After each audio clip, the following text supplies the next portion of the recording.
Today, with all of the advanced technology that goes into new attractions and all of the study and thought that goes into new projects at the parks, it'd be no surprise to see Imagineers take years to put something together. That's not a bad thing, since the projects are usually pretty great. Keyword, usually.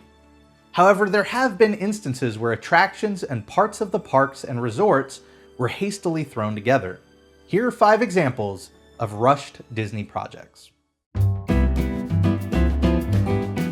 First up is pretty minor, but it's also pretty clever, and a wonderful example of the kind of last-minute rushes that Disneyland faced before its grand opening. When Walt set July 17, 1955 as the opening day for Disneyland, he was giving Imagineers and construction workers about 1 year to build the entirety of the park. It was a major task, and so understandably there were a lot of loose strings by the time opening day arrived. Overall, one part of the park that was least developed was Tomorrowland, and that included a lack of foliage for the area. Walt didn't want to open the land with no greenery, so what did he do? He instructed Imagineers to find all of the weeds and overgrowth from around the park that would have otherwise been discarded and had them planted in the land. In order to add some legitimacy to the move, he also had them set up little placards with the plants' Latin names. Suddenly, a display of common and undesired weeds became an educational installation on various plant life. Disney would find themselves in a similar situation 16 years later as they prepare to open their first East Coast resort, Walt Disney World. This time, however, the problem would be slightly larger.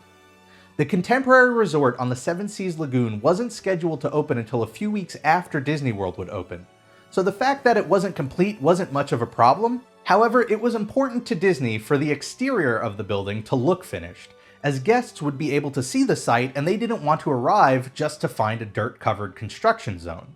As the story goes in David Koenig's Realityland, Dick Nunis, who was overseeing the project, found that quickly planting a few trees the night before the opening around the hotel wasn't enough to make the resort look presentable, so instead he had 4.5 acres of sod trucked over to the property. With just 16 hours to go before the press would arrive, he tasked anyone he could find, from construction workers to executives, with laying down all the sod. Nearly 100 people worked through the night, and by 6 a.m. the lawns of the contemporary resort were completely finished and ready for the media. When Walt Disney set out to create Disneyland, he wasn't trying to create another amusement park or circus show. He was trying to create something that surpassed it. And you know what? He did. The Disneyland experience was without question a step up from either of those. Yet in Disneyland's first year of operation, Walt was dead set on adding one of them, a circus show, to the park. There was some question internally as to why, as most people were coming to the park for a unique Disney experience. But at the end of the day, Walt got his way. Thinking it would make for a great tie-in with the Mickey Mouse Club, Disney began to plan a circus in October of 1955. Just 52 days later, on Thanksgiving Day, and for an additional entrance fee of 50 cents, the Mickey Mouse Club Circus opened in Disneyland, back where the Matterhorn resides today. Now, 52 days might sound like a short turnaround for a Disney attraction, but even shorter was the attraction's lifespan.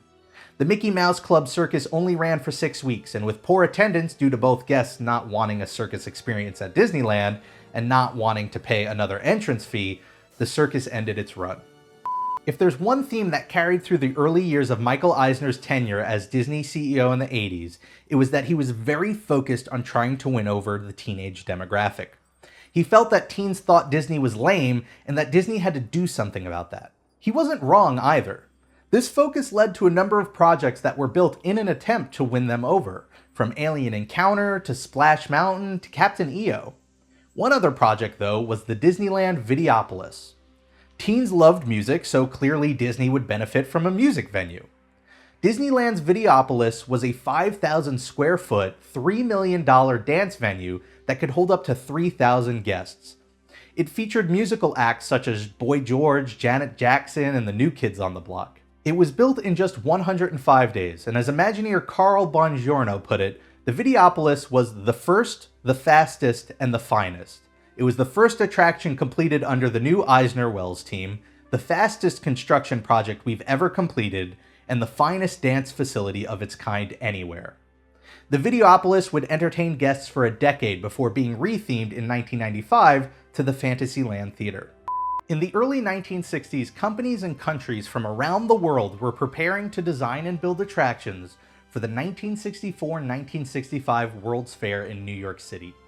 Pepsi had chosen to sponsor the UNICEF Pavilion, but the board of directors couldn't manage to come up with an idea or plan for their attraction. Joan Crawford, board member and actress, decided that with the time running out and the fair quickly approaching, she would turn to her friend Walt Disney for help. Walt proposed a slow-moving ride that focused on all the different cultures of the world, and that ride was aptly named Children of the World. With so little time left, the board of directors couldn't really say no. They didn't have any other options. Disney had only 11 months to design and build the attraction, and so they worked at breakneck speeds. Along that process, Walt tasked the famous Sherman Brothers with writing a theme song for the attraction, and before long, the ride was renamed to It's a Small World. Sure, at 11 months, Small World isn't the fastest project ever attempted at Disney, but in just under 1 year, Walt and his Imagineers created an attraction that has become one of, if not the most, iconic rides ever. It features a song that is well known outside of the realm of Disney fandom, and is said by some to be the most played recorded song in human history. The boat ride mechanics used in Small World would influence a number of attractions that would follow it. It was an 11-month project, but its legacy has lasted more than half a century and is bound to continue on into the future. If you want to learn more about the craziness before the opening of Disney World, I'll have a link to Realityland, the book I mentioned earlier, in the description below. Thanks for watching, and I'll see you next time.